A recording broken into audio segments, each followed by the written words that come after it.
welcome to Renew. Renew is a show about the College of Forest Resources at Mississippi State University. Thank you for joining me today. My name is Leslie Berger, and I'll be your host for this episode. This episode is going to focus on the Department of Sustainable Bioproducts, one of the 3 units within the College of Forest Resources.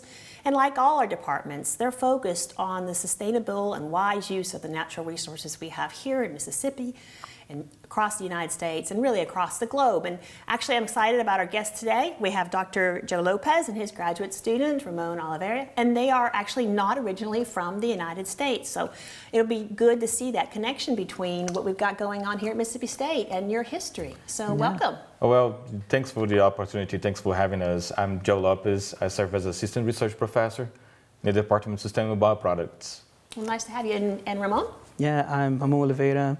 Grad research assistant at Department of Sustainable Bioproducts under Dr. Joe. Well, yeah. So we were talking about this kind of connections between Mississippi State and the world, and you guys are a really good demonstration of that because the United States is not your native country. No, actually not. I heard about Mississippi State a long time ago when I was an undergrad student in wood preservation, and because of Dr. Barnes and Dr. Terry Ambergy, they had several patents in wood preservation. So to me, it was like, yeah, that's a place to go because that's where the technology is. So you actually came here because of the expertise that was here at the university. And what about you? What is your path to Mississippi State? Yeah, it's also was following almost what Joe was getting information because we are from the same university in Brazil, and seeing that he was doing here like a great job and getting the PhD, and I also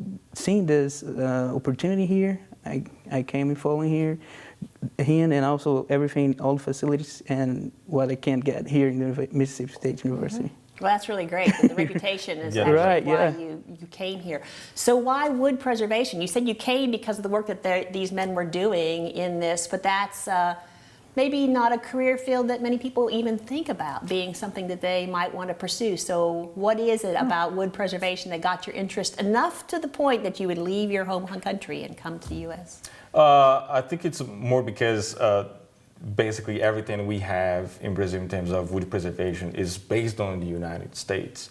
I mean, standards, for example, are developed in the United States. We basically follow them to develop our own standards. So, as I said, to me, it was easy, that path, to come to Mississippi State because of the expertise we have. Mm-hmm. Yeah.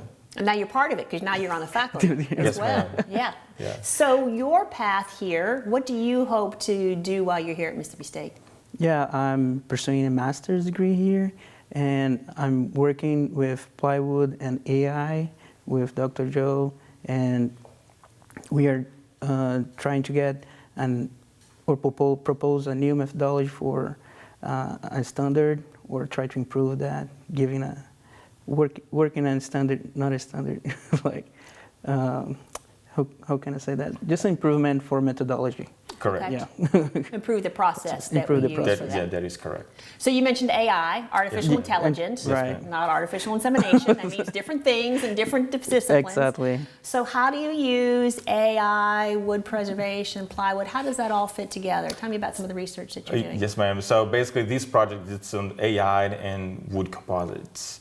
The main idea is to help decision makers to get a better evaluation of the shear area. The shear area, it's an important quality metric, if you will, to the adhesive and to the wood themselves, because they form like a bond, which basically hold your panel together.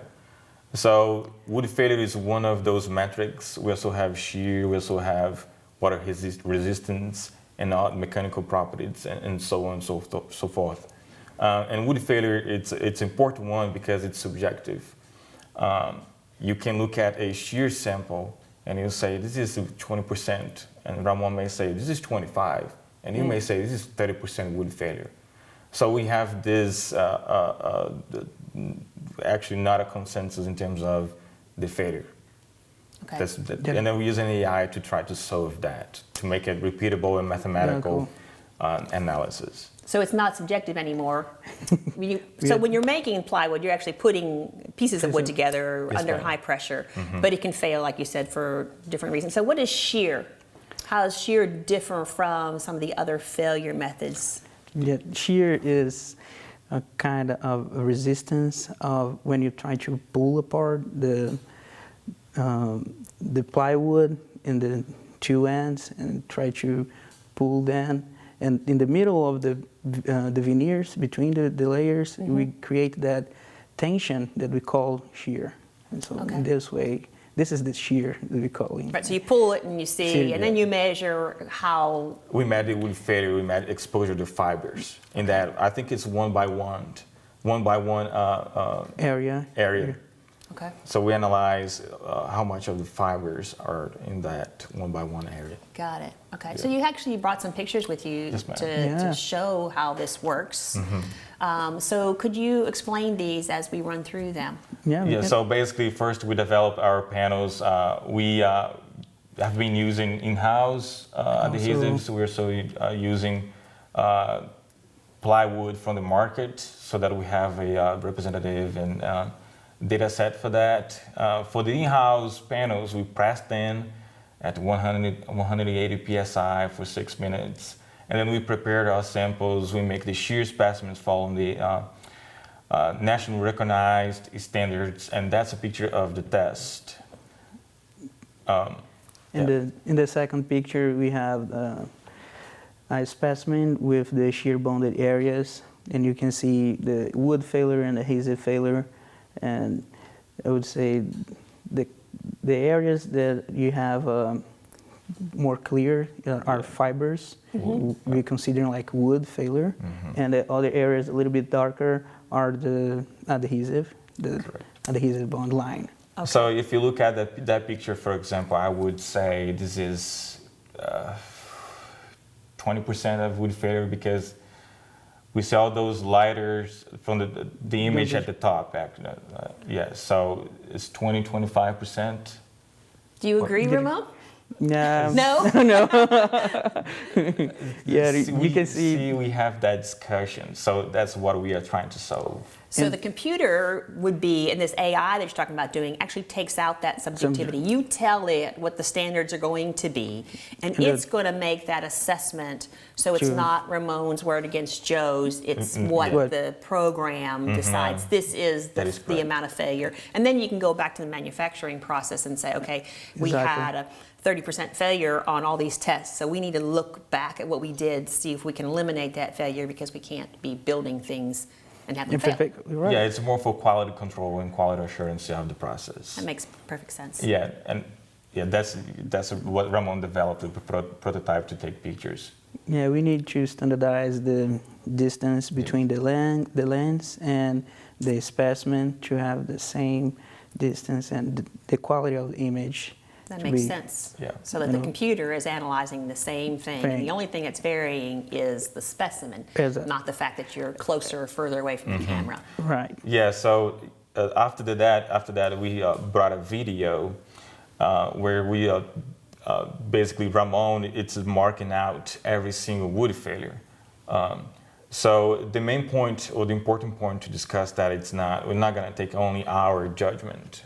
We're going to make an effort to send all these, what we call mask, or what we call, I would say a label of an image to several different peers so that we have a better assessment of the wood failure. Okay, so let's say expert opinion.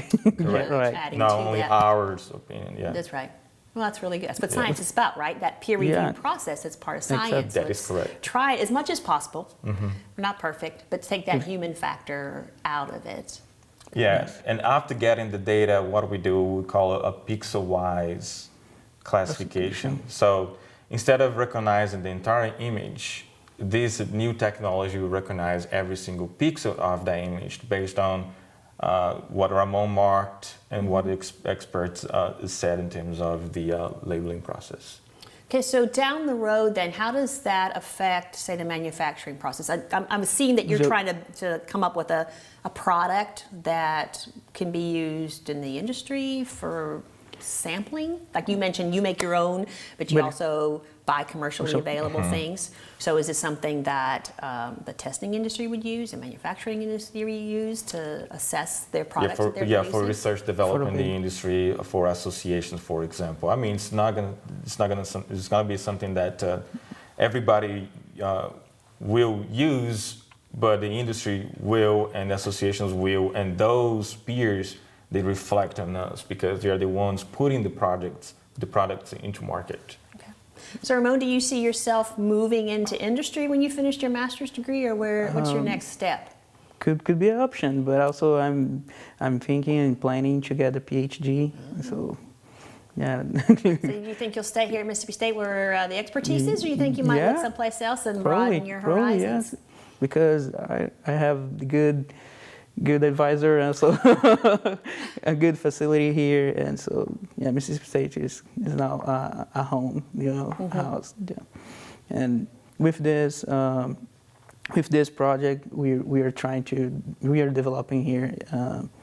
We're trying to make some effort to provide for industry and also for the customers, like some improvement of the products. Yes. Because with this, hopefully, we get some kind of methodology to help the people who are doing the test quality control to get that even quickly and faster. And so this way we can assess it more plywoods with a short time and provide better quality plywoods for the customers. And so. Right. Yeah, Ramon touched on a very important topic. Look. We do not plan to replace what we have now in terms of a grader or somebody that judges the wood failure. What we want to provide is a secondary tool for decision making. That makes sense. That makes sense to be able to get that quality assurance like you were That is talking to correct. as well. Yeah. Because a human just looking a bunch of specimens, like during all day, could be exhaustive. Sure, Yeah. right. That makes perfect sense. Well, it's really interesting to see how you've kind of gone full circle here between coming to Mississippi State, being able to bring your experiences from Brazil to here, being able to produce products that include graduate students, but also it brings something that can be used by the industry to better the kind of products that our stakeholders in the state of Mississippi do. That is correct. That's what we want. We want to help our stakeholders. We want to basically follow our vision in terms of research, education, and extension. Right. Well, perfect. Well, I appreciate you coming by and sharing this research that you've been doing and a little bit about your story. I hope the rest of you have enjoyed learning a little bit more about the Department of Sustainable Bioproducts and the work that they're doing that benefits not only the stakeholders in Mississippi, but actually globally. I've been your host, Leslie Berger, and I hope you'll join us again with Renew in the future.